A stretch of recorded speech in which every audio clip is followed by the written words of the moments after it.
Assalamualaikum warahmatullahi wabarakatuh.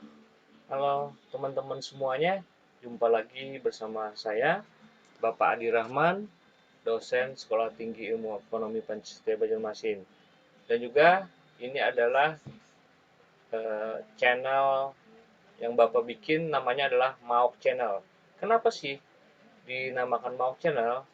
Kalau Mauk itu kan bahasa Banjar tuh, kalau bahasa Indonesianya pusing. Nah, bagi teman-teman atau mahasiswa dan mahasiswi yang bingung dan tidak mengerti tentang akuntansi, nah jangan lupa kalian bisa berkunjung ke channel saya. Dan juga jangan lupa teman-teman bisa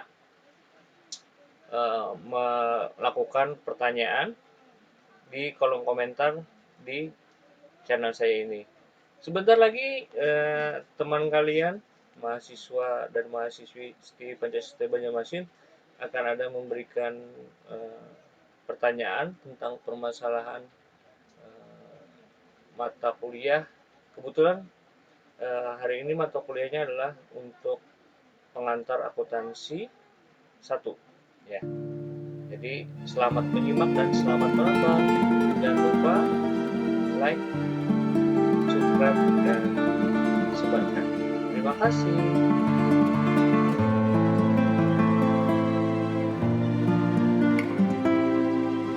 Ya, sudah ada masuk mahasiswi terkait dengan mata kuliah pengantar akuntansi 1. Silakan perkenalkan diri. Bapak, terima kasih. Saya Desi Septiani, mahasiswi di TI Pancasila Banjarmasin, semester 7. Ingin bertanya terkait pengantar akuntansi. Saya kan di semester 7, sebenarnya itu pengantar akuntansi itu ada di semester 1, Pak.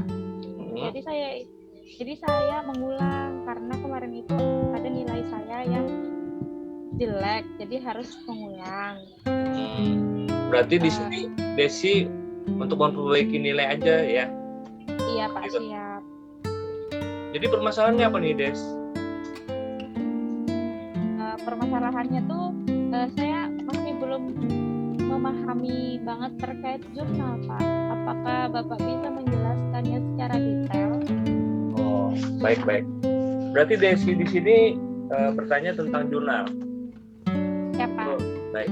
Nah, sebelum kita memahami tentang jurnal, kita sebelumnya harus mengetahui pengelompokan akun-akun terlebih dahulu, Des. Jadi, kalau kita memahami tentang pengelompokan akun, itu berarti di dalam penjurnalan kita akan mudah seperti itu. Jadi, Bapak ingin bertanya, Desi tahu nggak pengelompokan akun itu ada berapa? Saya kurang tahu, Pak. Makanya di sini saya bertanya sama Bapak biar saya paham, Pak. Baik-baik. Mohon penjelasannya, Pak. Baik, Des. Di dalam akuntansi itu akun itu ada 5. Jadi akun itu ada 5. Jadi pengelompokan akun itu yang pertama adalah itu aktiva. Jadi aktiva ini nantinya kita akan menaruh kalau bertambah itu di sebelah debit. Nanti kalau dia aktivanya berkurang, itu kita akan menaruh di sebelah kredit. Yang kedua, nanti kita akan mengetahui akun yang namanya hutang atau pasiva. Nah, di hutang ini kebalikan daripada aktiva. Kalau di hutang, itu nantinya kalau bertambah, itu di sebelah kredit. Ya, tapi nanti kalau berkurang, itu di sebelah kredit. Maaf, kalau berkurang, nanti dia di sebelah debit. Nah, lalu yang ketiga akunnya namanya akun modal atau ekuitas. Jadi di modal ini bilanya dia bertambah itu di sebelah kredit. Kalau dia berkurang itu di sebelah debit. Yang kedua lanjut ke akun pendapatan. Nah, di akun pendapatan ini bertambahnya di sebelah kredit. dan berkurangnya di sebelah debit. Yang terakhir akun beban atau biaya. Nah, di akun beban atau biaya ini itu bertambahnya nanti di sebelah debit. Berkurangnya di sebelah kredit. Nah, di dalam setelah Desi mengetahui dan memahami tentang 5 akun ini, nanti Desi insya Allah akan mudah di dalam penjurnalan. Ya. Lanjut, pertanyaannya apa ya yang tadi Des? Jadi di jurnal ini ada 2 nantinya Des. Ada jurnal umum, ada jurnal khusus. Nah, terkait dengan jurnal umum, itu nanti pencatatannya terkait dengan transaksi yang ada sehari-hari. Tetapi kalau jurnal khusus, itu ada 4 akun yang ada di dalam jurnal khusus. Desi tahukah 4 akun tersebut? Jadi, akun penjualan. Kalau penjualan itu terkait nanti ke apa, Des? Berarti ke jurnal penerimaan kas, dan akun pembelian itu terkait dengan jurnal pengeluaran kas. Nah, jadi ada 4 akun di dalam jurnal khusus tersebut, Des. Ya, Pak. Oke. Baik, ada pertanyaan lagi, Des? Kalau yang ada yang bingung lagi? Kalau jurnal khusus itu saya kurang begitu memahami sih, Pak. Apa saja yang bisa dimasukkan ke jurnal khusus? Misalkan itu banyak tuh, Pak, jurnal-jurnal yang ada di soalnya itu. Kadang tuh saya masih belum memahami gitu loh, Pak. Apa aja nih yang bisa masuk ke jurnal? Mungkin penerimaan kas, atau pengeluaran kas, atau pembelian kas, atau penjualan. Yang saya pahami itu baru Jurnal umum aja. Dibeli nih. Oh, berarti pemikiran saya, berarti pembelian nih. Kalau dijual, pemikiran saya berarti penjualan gitu loh, Pak. Masih belum begitu memahami banget gitu. Oke, baik. Berarti saya jelaskan ya bahwasanya akun-akun yang ada di jurnal umum itu, misalnya kita membeli suatu mesin. Nah, jadi keterangannya apa sih di dalam tersebut? Misal, contoh membeli mesin secara tunai nilainya mungkin Rp100.000. Kita kecil aja ya, supaya lebih paham. Nah, di situ kan kita mengetahui bahwasanya nanti kita akan mengeluarkan uang kas ya. Berarti itu termasuk nanti yang mesin tersebut kita masukkan di akun pembelian. Kan ada 4 akun nih. Jadi ada akun pembelian, ada akun pengeluaran kas. Jadi misal tanggal 1 Januari 2022 kita beli mesin nih. Berarti di dalam akun jurnal khusus tersebut kita akan tulis mesin, itu mesinnya nanti mungkin dilihat dimasukkan di dalam akun pembelian. Kan mesin namanya, tapi kita masukkan di akun pembelian. Dan juga yang kas tadi kita akan masukkan di akun jurnal pengeluaran kas. Mungkin kita ada penerimaan uang nih, mungkin contoh itu contoh 2 ya, contoh pembelian sama contoh pengeluaran kas. Jadi tidak ada lagi namanya yang di situ mesin. Kalau jurnal umum kan berarti jurnalnya mesin pada kas ya. Dan tapi kalau di jurnal khusus nanti yang akun mesin tersebut itu masuk ke jurnal pembelian. Lalu akun kas tersebut masuk ke jurnal pengeluaran kas. Seperti itu, Des. Contoh, misal kita mendapatkan penghasilan pendapatan tanggal 10 Januari deh 2024. Ada orang bayar jasa dari perusahaan jasa ya, bayar jasa kita 500.000. Nah, itu sebenarnya apa? Jadi nanti kita akan kan ada pendapatan tuh, termasuk ada nomor 4 ya dari pemasukan tersebut.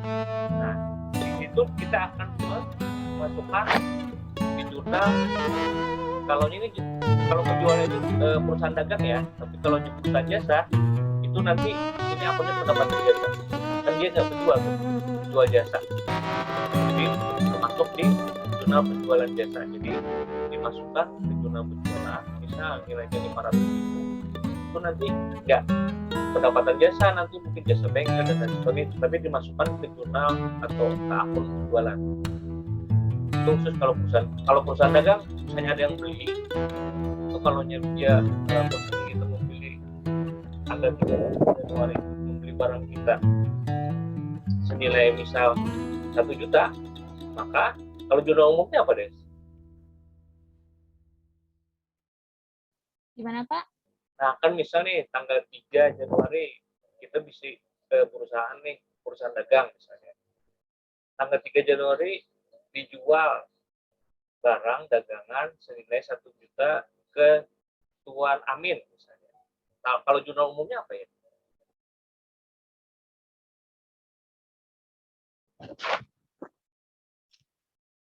Soalnya jujur lebih baik kita menjelaskan seperti ini ya. Soalnya jujur anak-anak mahasiswa semester atas itu di dalam penjurnalan ini memang banyak yang masih belum paham kayak gitu.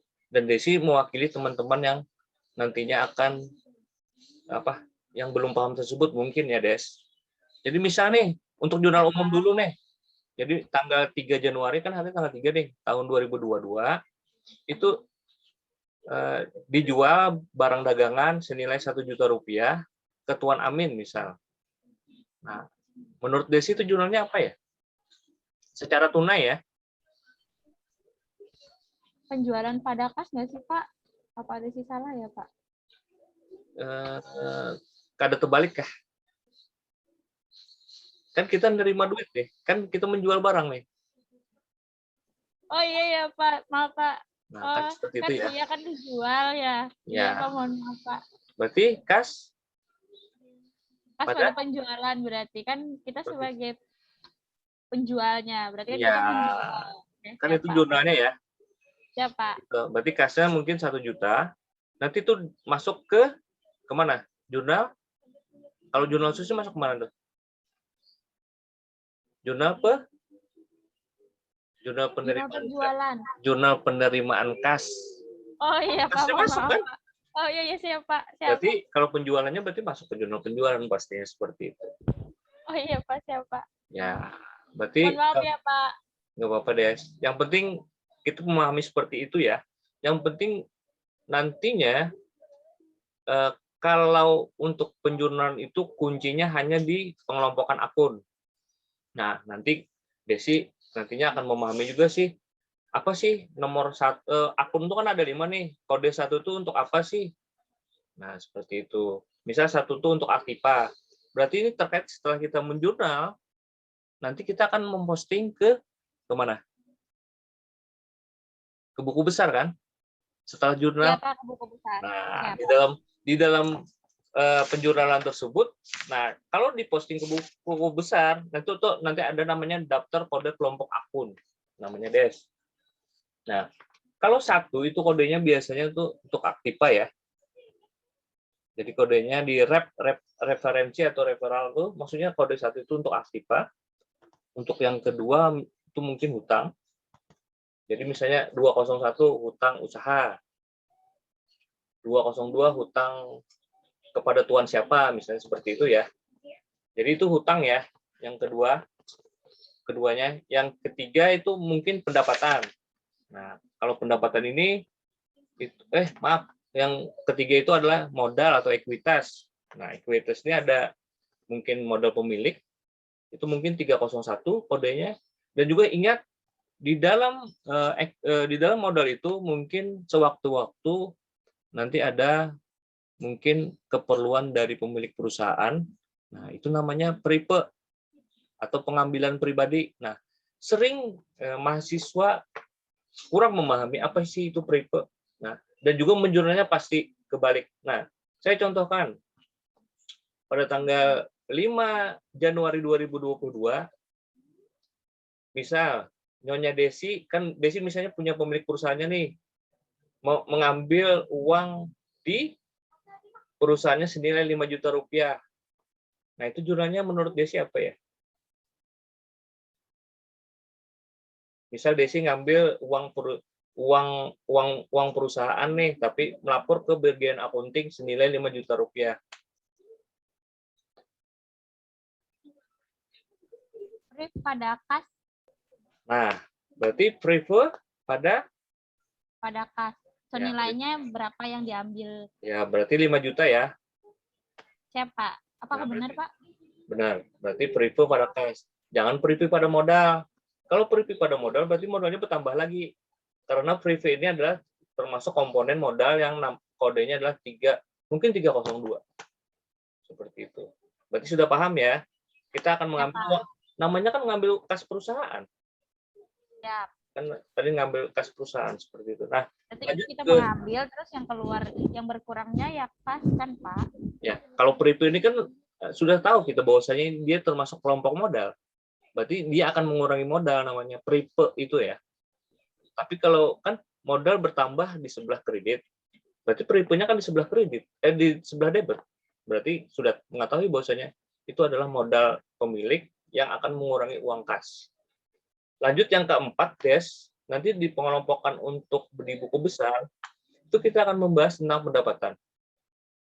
Itu baik pendapatan usaha, itu kalaunya itu berbentuk perusahaan dagang, atau pendapatan jasa, atau itu berbentuk perusahaannya adalah jasa. Itu kodenya 4. Ingat ya, Des ya. Jadi teman-teman yang lain atau teman-teman di semester 1 yang baru mengambil mata kuliah pengantar akuntansi 1, intinya saya jelaskan bahwasanya ada 5 pengelompokan akun yang harus kalian pahami dan harus kalian mungkin jangan diingat deh, mungkin pada intinya mungkin jangan dihafal, yang penting ingat seperti itu. Yang terakhir itu adalah komponen beban. Jadi setiap semua beban itu nantinya akan menambah berarti di sebelah debit. Tapi namanya, jadi rumusnya itu adalah 1 dan 5 itu adalah bertambah di sebelah debit, rumusnya ya, berkurang di sebelah kredit. Jadi 2, 3, 4 itu kebalikannya. Jadi bertambah di sebelah kredit, berkurang di sebelah debit. Jadi 1, 5 berarti aktiva sama beban. Jadi utang, modal, dan pendapatan itu adalah 2, 3, 4 kodenya ya. Jadi itu bertambahnya di sebelah kredit. Nah, itu dulu yang harus dipahami, Des. Ya, Pak. Berarti kunci dari jurnal itu dari pengelompokan 5 akun tadi ya, Pak ya? Iya, betul sekali dan tepat sekali yang Desi tanyakan tersebut. Ada lagi kah? Sudah cukup saya pahami sih, Pak, dan lebih mengerti banget malahan, Pak, karena saya dari awal emang nggak tahu, Pak, pengelompokan akun itu ternyata ada 5 dan bertambahnya di sebelah mana, berkurangnya di sebelah mana, dan setelah Bapak jelaskan, alhamdulillah saya sangat mengerti, Pak. Ya, mudah-mudahan ya sama-sama, Des. Mudah-mudahan nanti kan sebentar lagi kita final tes. Nah, di final tes nanti mudah-mudahan Desi dapat nilai yang terbaik ya nantinya untuk menambah nilai yang terdahulu. Ya, Pak, terima kasih atas penjelasannya, Pak. Oke. Terima kasih, Desi. Alhamdulillah sudah selesai ya. Nanti kalau mungkin ada lagi pertanyaan-pertanyaan yang lanjutannya, nanti silakan mungkin teman-teman yang mewakili juga atau teman-teman kampus lain dan juga kampus Stipan pada khususnya, kalau ada yang mau bertanya silakan aja nanti chat di kolom komentar. Soalnya yang kami sajikan ini nanti kita akan upload di YouTube yang namanya YouTube Maok Channel. Apa sih Maok Channel? Desi tahu? Berarti saya belum menjelaskan di depan.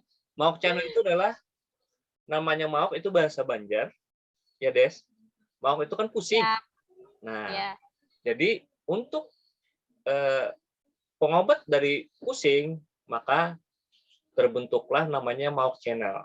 Jadi ini mungkin obatnya lah seperti itu. Mungkin sedikit memahami dan mungkin menjelaskan tentang problem-problem mahasiswa yang mana kesulitan di dalam pelajaran khusus terkait dengan mata kuliah akuntansi ya. Jadi di sini mungkin kita awalnya pengantar sampai ke AKL 2 nanti mungkin seperti itu.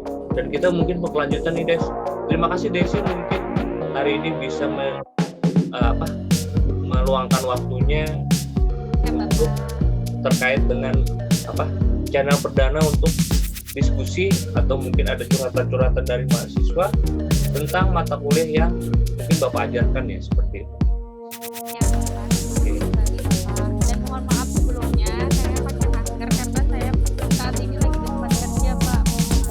nggak apa-apa Des, kan mungkin SOP dari perusahaanmu seperti itu, ya nggak apa-apa. Yang penting mudah-mudahan Bapak doain nanti di final tes nantinya mungkin sudah memahami tentang jurnal ya. Jurnal ini artinya ya itu tadi, banyak yang kata orang Banjar itu terbalik-balik itu mungkin yang seharusnya didebet dikredit ditulis, yang seharusnya dikredit didebet, seperti itu. Oke? Nanti sampai jumpa lagi ya Des. Terima kasih untuk waktunya. Wabillahi taufiq wal hidayah. Wassalamualaikum warahmatullahi wabarakatuh.